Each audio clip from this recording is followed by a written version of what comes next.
Robert Merton. I'm the School of Management Distinguished Professor of Finance at MIT Sloan School of Management, and I won the 1997 Nobel Prize in Economic Sciences. As soon as you saw it, and you know, the worked out the math and everything, and it worked, and it seemed counterintuitive, but then you work it through and you begin to develop your intuition. But as soon as we understood that it had a much broader use than just options. So I knew already, because of stuff that I had written, that I could use this to write down a unified theory for the pricing of corporate liabilities. So you could have convertible bonds, preferred stock, warrants, whatever, all priced as one uniform theory rather than a separate chapter on each. And you know, things like when we did mortgages, embedded options, and then all the real options type things. One of my students who actually graduated before it was published, but we taught it in regular courses, this stuff, so they had it.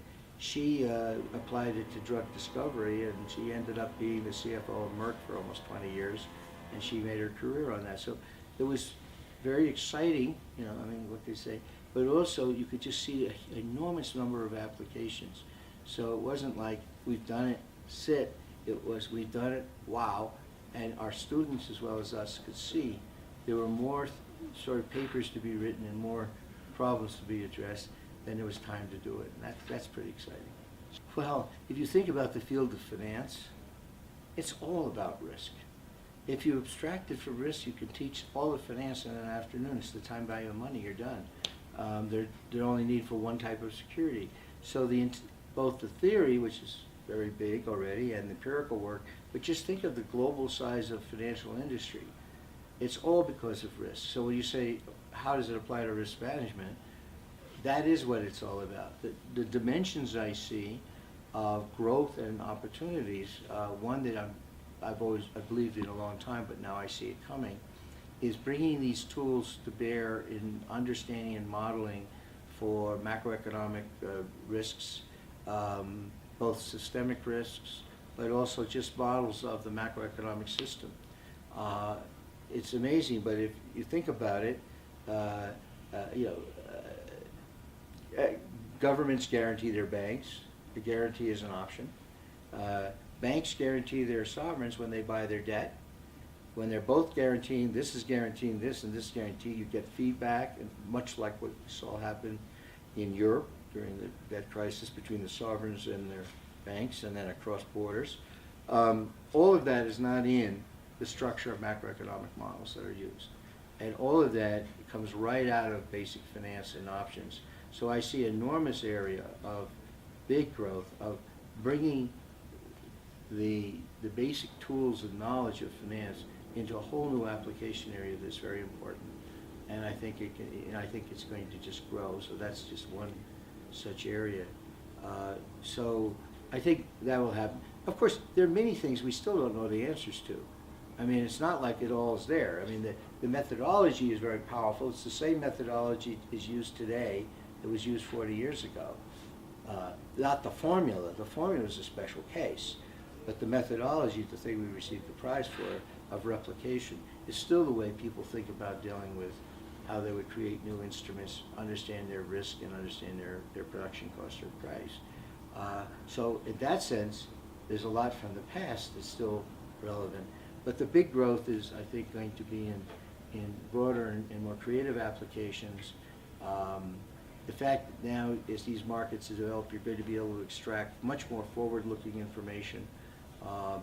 We all know about the fear gauge VIX. That's a very specific case. You can now map the whole forward-looking distribution from, let's say, U.S. interest rates from caps and floors, which are basically options, and see how that forward-looking map changes in response to events such as announcement by the Fed chairman and so forth. And so you have a much richer set of information that's forward-looking, not historical. And you asked me earlier about efficient markets. Well, what if markets aren't efficient? Doesn't much matter here.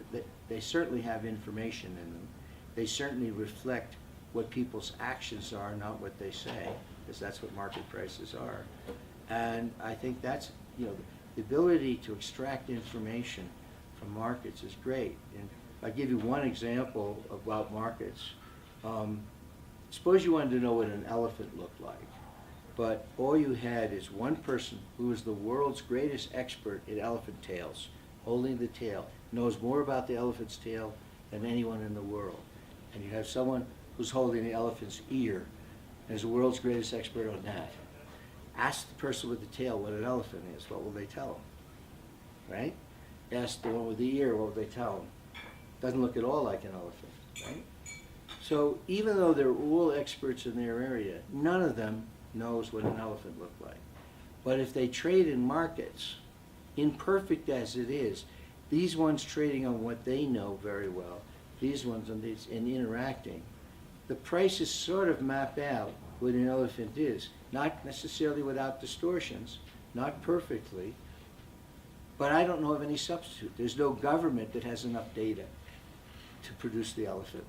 Markets, in my view, have this huge value of being able to aggregate seriously, because people are acting on it, enormous amounts of information. And information is incredibly valuable to the functioning of the system.